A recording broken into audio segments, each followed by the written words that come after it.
महाराष्ट्र अंधश्रद्धा निर्मूलन समिती कोल्हापूर यांच्या वतीनं कोल्हापूरमध्ये चला व्यसनाला बदनाम करूया ही मोहीम मोठ्या प्रमाणात राबवण्यात आली.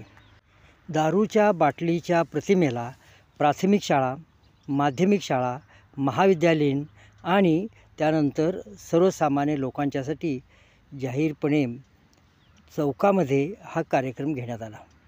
या उपक्रमामध्ये विद्यार्थी आणि नागरिक सहभागी झाले. वृत्तपत्रांनी याची खूप चांगली दखल घेतली.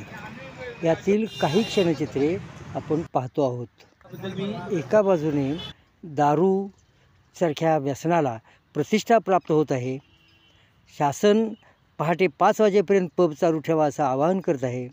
अशावेळी या व्यसनाच्या विरोधात ठामपणे उभा राहिल्यामुळं या कृतीचं कोल्हापूरमध्ये कौतुक होत आहे. दारू नको दूध प्या हे सांगत असताना कोल्हापूरमधील गोकुळ संघाने दूध उपलब्ध करून दिले. त्यांचे आभार.